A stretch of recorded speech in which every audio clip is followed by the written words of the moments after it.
ভোলায় ভয়াবহ ঘূর্ণিঝড় রিমালের আঘাত। ভোলার চরাঞ্চলে শত শত বাড়িঘর জলোচ্ছ্বাসে ভেসে গেছে, জনজীবন এখন বিপন্ন।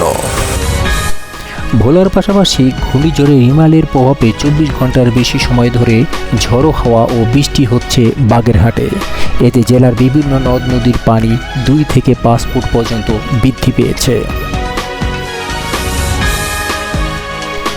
পানির প্রবল চাপে বেড়িবাঁধ ভেঙে লোকালয়ে প্লাবিত হয়েছে।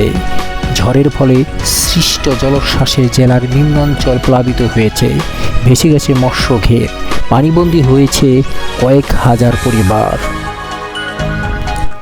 উপকূল অতিক্রম করে খুলনা অঞ্চলে আছে ঘূর্ণিঝড় রিমাল। আগামী কয়েক ঘন্টা ধীরে ধীরে সেটি দুর্বল হতে থাকবে।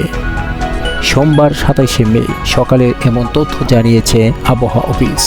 আবহাওয়াবিদ ডক্টর মোহাম্মদ আবুল কালাম মল্লিক জানিয়েছেন, প্রবল ঘূর্ণিঝড় রিমাল উত্তর দিকে অগ্রসর হয়ে উপকূলীয় অতিক্রম সম্পন্ন করে বর্তমানে খুলনা অঞ্চলে আছে। এটি আর উত্তর দিকে অগ্রসর হয়ে ক্রমশ বৃষ্টিপাত ছড়িয়ে পরবর্তী 2-3 ঘন্টার মধ্যে কিছুটা দুর্বল হয়ে ঘূর্ণিঝড় রূপ নিতে পারে। উপকূলীয় জেলা খুলনা, সাতক্ষীরা, বাগেরহাট, পিরোজপুর, ঝালকাঠি, বরগুনা, বরিশাল, ভোলা, পটুয়াখালী এবং তাদের অদূরবর্তী দ্বীপ চরসমূহে 10 নম্বর মহাবিপদ সংকেত আওতায় থাকবে। কক্সবাজার ও চট্টগ্রাম সমুদ্র বন্দর 9 নম্বর মহাবিপদ সংকেত দেখিয়ে যেতে বলা হয়েছে।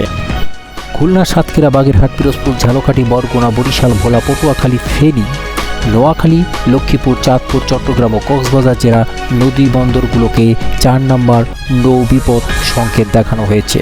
আমি আবার বলছি, 4 নম্বর নৌ মহাবিপদ সংকেত দেখিয়ে যেতে বলা হয়েছে। তথ্যসূত্র banglanews24.com। 27শে মে 2024 সোমবার প্রকাশিত অনলাইন। 50 বাংলা নিউজ, ঢাকা, বাংলাদেশ। আপসহীন সংবাদ প্রকাশে 50 বাংলা নিউজ।